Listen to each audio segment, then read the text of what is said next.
Él es director de Bioceres, Martín Vázquez, y biólogo molecular. Son muchos los títulos que tiene Martín, así que vamos a presentarlo directamente. ¿Cómo estás? Muchas gracias por venir al Día en 30. No, al contrario, te agradezco por la invitación. Bueno, la verdad que cuando repasaba tu currículum y veía todo lo que están haciendo en INDEAR, en CONICET, bueno, en Bioceres, obviamente, en donde sos el director científico, se abren muchísimas preguntas. En primer lugar, preguntarte por el momento científico que está atravesando no solo el país, sino también la ciudad de Rosario.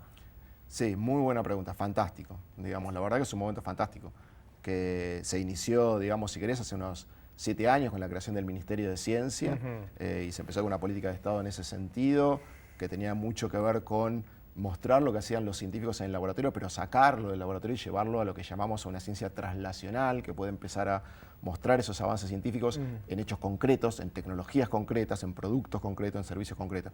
Y siguiendo esa onda y montándonos a esa onda, digamos, Rosario es espectacular en eso, digamos, por la calidad de los científicos que tiene ya de por sí, que tenía previamente a eso y que, bueno, y que se ha podido potenciar en ese sentido con estos últimos años.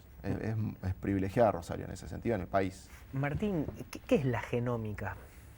Bueno, la genómica, puesto en términos simples, es el estudio de toda la información que está contenida en el ADN que tenemos en nuestras células. Básicamente nosotros tenemos 3000 letras de código que determinan todo lo que somos, lo que sos vos sentado en este momento ahí. Un código de barra. Hablando, es un código de barra. Es como leer un libro, básicamente. Claro. Solo que es un libro que tiene 4 letras. Claro. ¿No? A, C, G y T. Son las 4 letras que tiene el libro que se repiten, bastante monotemático si querés el libro, pero suficiente para, combinado, dar una cantidad de información tremendo porque es una cadena que tiene 3000 millones de letras y contiene mucha información. Dentro de esa información hay un porcentaje de información que se organiza en lo que llamamos los genes, que después dan lugar a las proteínas que cumplen muchas y diversas funciones dentro de nuestro organismo y nos permiten en parte ser lo que somos, ¿no? La frase esa que tiran a veces las madres o las abuelas, eso lo traen los genes, eso claro, lo tienen los genes. Exactamente. De ahí viene un poquito. Ustedes se encargan de leer justamente de leerlo, justamente, de poder decodificarlos, poder leerlo, ver el orden en el que se encuentra y compararlo entre todos nosotros cómo es, cuáles son las variaciones, que en definitiva esas variaciones hacen que no seamos todos iguales. ¿Y para qué sirve leer eso? Sirve justamente porque hay mucha información contenida ahí y como te decía es apenas el 1% de esa información son esos genes que, como te decía, claro, la abuela está en bueno, se hereda. Eso es el 1% de la información. Hay otro 99% de información que todavía no conocemos. Es como si vos te pusieras a leer un libro y entendiste el 1% del libro y el otro 99% no lo entendiste, te perdiste la historia. Claro. Entonces, es básicamente lo mismo lo que nos está pasando hoy con el genoma humano. Pero ya con ese 1% que podemos entender y ver, la verdad que es increíble todo lo que se puede hacer. Eso se está estudiando acá, ¿no? Lo están haciendo ustedes. Nosotros lo estamos haciendo en Rosario y es buena la pregunta también porque es la primera vez que se hace en Argentina. Nosotros instalamos una plataforma tecnológica para poder leer el ADN que está en los genomas humanos. Eso, nosotros empezamos con esto en el año 2010, acá en Rosario, en la Siberia, en el PCT con INDEAR. INDEAR, ¿no? Sí, ahí fue la primera. Y después, en el año 2013, trajimos una nueva tecnología que ahí sí nos permitía leer el código genético humano completo y lo empezamos a usar en el sentido. Fue la primera vez que se hizo en Argentina y empezamos por 3 casos testigos de 3 hermanitos que tenían una enfermedad muy importante que nos lo refirieron del Hospital Ramos Mejía de Buenos Aires y fue el primer caso testigo en donde decodificamos el ADN de esos 3 chiquitos, esos 3 hermanitos y pudimos descubrir la enfermedad genética que tenían que hasta ese momento no la habían podido descubrir. Bueno, esa era un poco la pregunta, ¿no? Conocer esto, qué ventaja le puede dar a un paciente y también qué acceso a la información están teniendo ustedes. Es un acceso a lo que ni siquiera una propia persona no sabe de sí mismo, ¿no? Qué compromiso también. Sí. Genera un montón de compromisos, digamos. Y como digo, yo siempre tener mucha información es bueno y malo al mismo tiempo. Tiene su lado bueno y después tiene su lado malo. Entonces, su lado bueno es que al poder leer todo el genoma humano ahora de cualquier persona, pero especialmente de pacientes que lo necesiten, nos puede brindar el acceso a un diagnóstico genético que de otra manera es gente que ha penado en forma diagnóstica por un montón de lugares, de lado en lado, sin tener un diagnóstico certero. Entonces, la ansiedad de no saber es tremenda en un momento para el paciente. ¿Puedo ser puntual? Sí. ¿Con qué tipo de enfermedades puede pasar esto? Enfermedades que se heredan, por ejemplo, es un tipo. Por ejemplo, podemos hablar de cáncer, Sí. O de otro tipo de enfermedades heredables, que son muchas.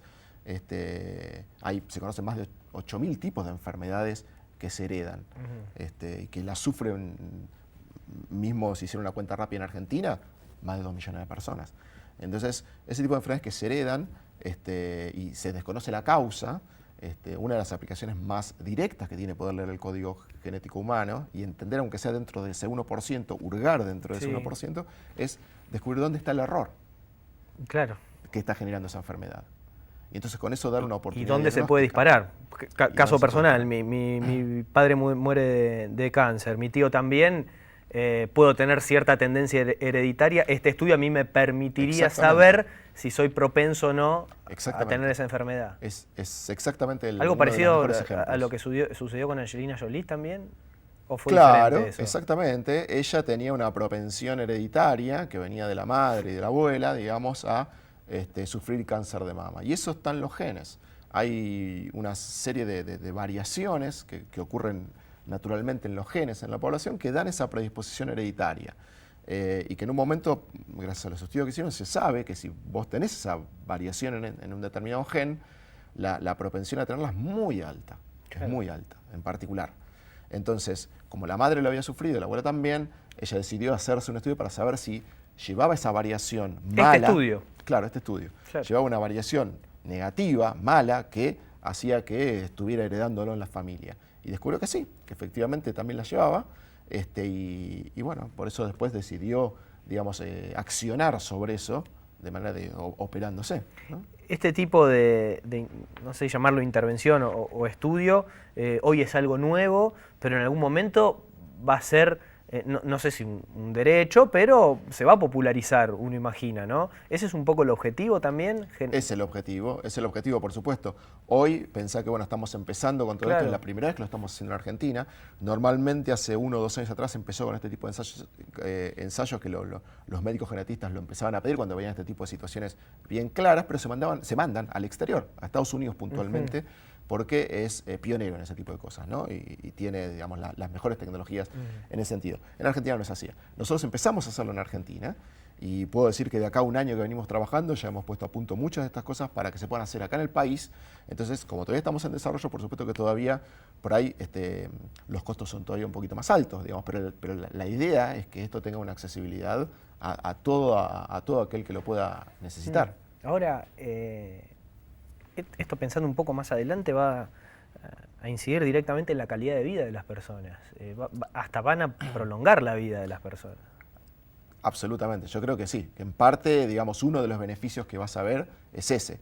Y, digamos, ¿pero por qué? Digamos, en forma directa y en forma indirecta también. En forma directa ¿cómo porque, como en el caso de Angelina Jolie, por ejemplo, vos impactaste directamente sobre la vida de ella, digamos, porque ella sabía que, digamos, pasada cierta edad, la chance de que tuviera ese tipo de cáncer de mama era altísimo. Con la operación que se hizo lo redujo tremendamente. Eso fue directo, por ver su código genético que tenía un error y que ella podía accionar sobre ese error. Y por otro lado, porque poder conocer el código genético de todos los que, de todas las personas, tanto sanas como que padecen algunas enfermedades, va a permitir un avance enorme en lo que se llama medicina de precisión. La medicina de precisión es un concepto nuevo. Es un concepto nuevo que va a hacer que pasemos de categorías basadas en lo que observábamos del paciente, en los síntomas, a categorías basadas en datos genéticos, en datos ambientales, en datos del estilo de vida del paciente. ¿Y eso en qué va a redundar? En que las empresas farmacéuticas puedan diseñar drogas con mucha más exactitud para grupos homogéneos genéticamente, en las cuales muchos más dentro de ese grupo van a ser respondedores a ese medicamento. Hoy, en la actualidad, ese grupo que responde está en 1 de cada 3 a en 1 de cada 24, dependiendo el tipo de droga. Por ejemplo, las 10 drogas que más se venden en Estados Unidos responden 1 de cada 3 y 1 de 24. Es muy poco. Pero la medicina de precisión lo que va a hacer es que termine respondiendo los 24 de 24 en definitiva. O sea, es la medicina que se viene, vos estás diciendo que es una medicina apuntada al paciente, o sea, diseñada exclusivamente para tal persona que tiene tal problema. Y con precisión viendo cuáles son los grupos que tienen esa enfermedad en forma homogénea.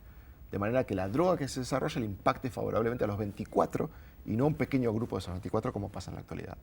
Entonces tenés 2 formas, directo o indirecto, por el cual la genómica te está impactando en que la calidad de vida aumente y se prolongue. Hoy eso, vos decías recién, en Estados Unidos es pionero, pero ¿en qué países también está esto ya propagándose, podríamos Estados decir? Unidos es pionero porque lanzó este programa de la iniciativa de medicina de precisión que lo lanzó Obama, para reclutar y leer el código genético humano de 1 millón de personas. Obama lo tomó como política de Estado. Como política de Estado. Inglaterra hizo lo mismo y está haciendo el mismo programa con 100.000 personas, de las cuales 50.000 padecen enfermedades raras y otras 50.000 padecen de cáncer. Entonces están decodificando esos genomas de cáncer, esos genomas de enfermedades raras, para avanzar hacia la medicina de precisión. ¿Es este el camino para ganarle al cáncer? Es el camino, definitivamente, claro, sí. La medicina de precisión en sí es el camino. Recién hablabas también de que han trabajado con otras enfermedades, nombrabas el caso de los 3 chicos estos con autismo, ¿no? Sí, una encefalopatía epiléptica se llama el término correcto, pero claro, es una especie de epilepsia muy grave.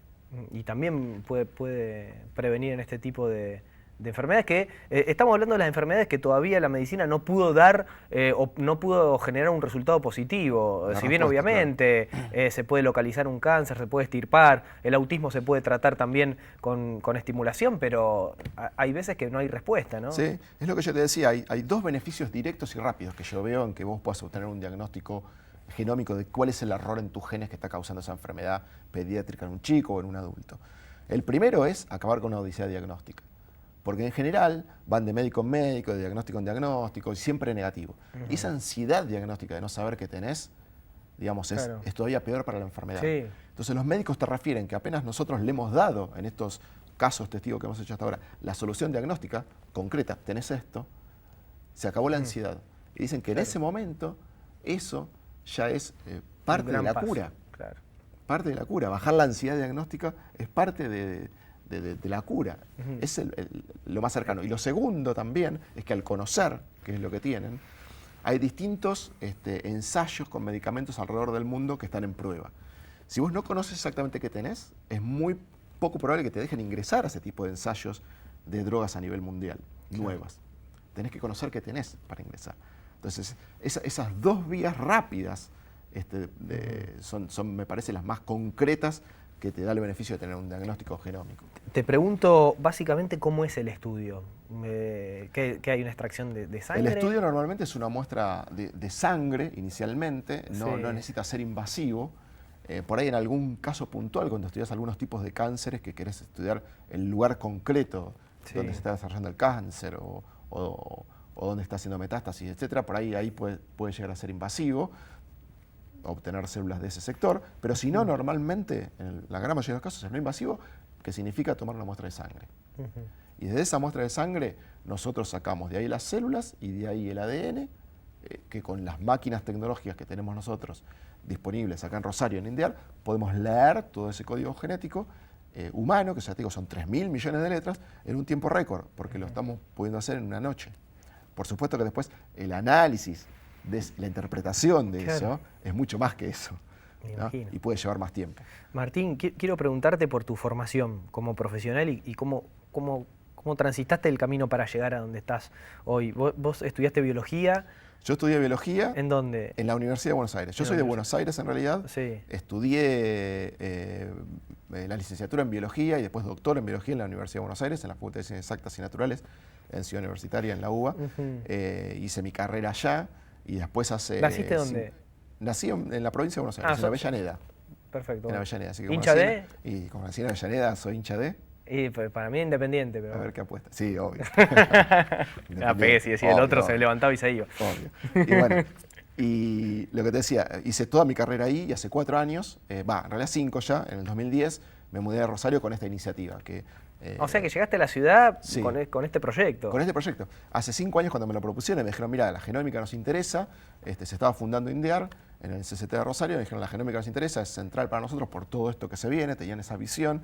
Y me dijeron, bueno, vos sos especialista en genómicas, sería bueno si podés hacer una plataforma de este estilo en Rosario, digamos, que tengas la tecnología y que puedas formar a la gente en este ámbito.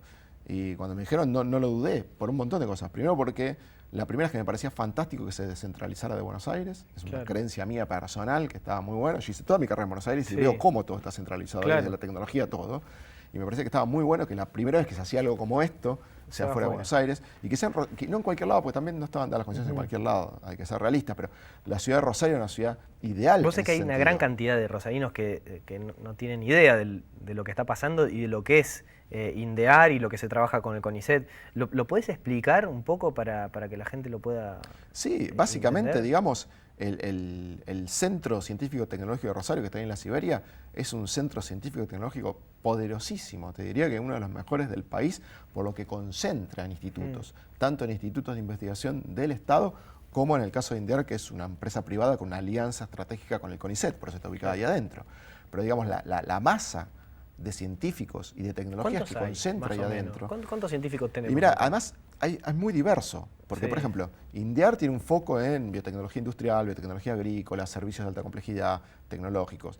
El IBR, que es el Instituto de Biología Molecular de Rosario, tiene más que ver con la biología molecular. Está el Instituto de Física también. Hay un instituto de computación. ¿El Max Planck está El Instituto Max Planck también está ahí adentro. Está adentro también. Entonces son una diversidad de tecnologías y de ámbitos científicos que se concentran ahí adentro. Es difícil en el mundo, te diría, concentrar en un lugar tan pequeño, digamos, porque en definitiva es un lugar chico, la Siberia, tanta masa crítica con tanta multidisciplinariedad. Claro. Te diría que ni en Buenos Aires pasa. ¿Por qué? Al ser más grande Buenos Aires está más disperso.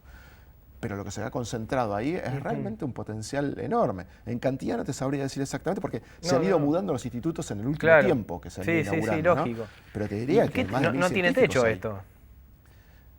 La verdad que, digamos, que la expansión que ha tenido en el último tiempo es fantástica, digamos. ¿Cómo se viene trabajando en el área científica? Bueno, el caso más paradigmático el único caso de continuidad entre lo que fue el gobierno de Cristina y el que encara Macri, el de Lino Barañao. Y fue una noticia esto, ¿no? Que continúe. Fue una buena noticia. Y bueno, marca un poco esta valoración de lo que sucedió y del gran compromiso que hay por continuar con este tipo de política, ¿no? La verdad que sí. Para mí, yo lo decía, digamos, en el momento en que el nuevo gobierno anunció que Lino Barañao seguía y tenía intención por lo menos de que sigan sus funciones, para mí ese fue el día en que la ciencia y la tecnología se graduó a política de Estado. Perfecto. Estaba en su infancia, estaba haciendo la carrera y se transformó en política de Estado. Ese día en política de Estado. ¿Lo conoces a Lino? A Lino Barañao lo conozco personalmente, claro, sí, fue docente nuestro en la facultad allá en la UBA, en Buenos Aires, lo he tenido de docente. Hemos trabajado en el mismo instituto. Ah, ¿sí? Sí, ahí en Belgrano, en Buenos Aires, en la zona de Belgrano. Es un instituto donde él trabajaba en la planta baja, yo trabajaba en el primer piso. Mirá. Así que nos cruzábamos bastante, sí. Y sos muy optimista entonces con esta continuidad. ¿Pensás incluso que hasta se puede crecer mucho más? La verdad que sí, porque el trabajo que ha hecho el Ministerio en los últimos 7 años de la mano de Lino y la gente que lo acompañó fue fantástico. En ese sentido nos volvió a poner en el lugar que deberíamos haber estado siempre. Te diría que lo que él ha creado, si bien fue fantástico, te diría que lo que ha creado es un piso a partir de lo cual a partir de ahora tenemos que pegar el salto. ¿Argentina puede ser líder mundial en materia científica? En algunos aspectos lo es, de hecho, ¿no? Porque tienen muy buenos científicos que publican en revistas de prestigio internacional, tiene innovaciones tecnológicas premiadas también a nivel mundial. O sea, creo que siempre estuvo ahí, faltaba potenciarlo, eso es lo que se hizo, y está en el momento de dar el gran salto y ubicarse, digamos, si querés, a la par de lo que se está haciendo en otros lugares. ¿Cómo te imaginas la medicina dentro de unos 20 años? 20 años incluso es muy largo. Es mucho, ¿no? ¿Cómo me lo imagino dentro de 5? A ver, dale, sí, mejor. Y me imagino la medicina de precisión. Me imagino la medicina de precisión ya establecida. Hoy es, lo que te decía, Obama ha lanzado la iniciativa en medicina de precisión. La ha lanzado en el 2015. Están en proceso de reclutar 1 millón de americanos para hacer todo este proceso. Dentro de 5 años tenemos que tener mucha información de ahí, muy valiosa. De hecho, en Inglaterra, que es el mismo programa, el programa termina en 2017. Con lo cual ahí ya va a haber un montón de información nueva. Entonces, la verdad, me imagino ya los primeros pasos de la medicina de precisión real, con esto de que sea, como te decía, más abarcativa, más inclusiva, que llegue a mucha más gente y que realmente llegue con mucha más efectividad. Martín, por último, ¿qué le decís a los chicos que por ahí nos están mirando y quieren estudiar esta ciencia, que quieren ser científicos? Muchos tenemos la imagen del científico como la que nos metieron de chiquito en la cabeza, ¿no? El genio loco, despeinado, que está con los tubos de ensayo. Y mucha gente la sentía como muy lejos, como algo muy lejano, muy difícil. Y a lo mejor hasta eso la terminaba alejando. Pero ¿qué le decís o qué le recomendás a aquellos chicos que tienen inquietud por todo esto que está pasando y que quieren empezar a estudiarlo? Sí, totalmente. Bueno, primero que nada, ya imagínate que ni vos ni yo calificamos para el científico despeinado. No, tal cual. Eso ya la imagen ya ya está, ese mito quedó totalmente roto. Ya lo desterramos el mito. No, me parece que, hablando en serio, me parece que están en el mejor momento. En el momento de más expansión, no solo en la Argentina, por lo que se dio, es una expansión a nivel global. Es el mejor momento en donde las tecnologías están en un punto clave, culminante, donde han cambiado la historia de la ciencia en muchos aspectos, eso a nivel mundial. Y Argentina está acompañando ese proceso. Diría que no hay mejor momento, si esto les interesa, para empezar a meterse en ese tipo de carreras científicas. Martín, muchas gracias por estar en el Día en 30. Vamos a ir el año que viene con una cámara ya para conocer ese mundo que muchos no conocen, y te voy a invitar también varias veces más acá al living. Bueno, hay muchos temas para tratar. la invitación, y me comprometo con la invitación para que vayan con las cámaras allá y que conocen un poco más. Muchas gracias, felicitaciones por todo lo que hacen. Nos vamos, no hay más tiempo, hasta mañana, chau.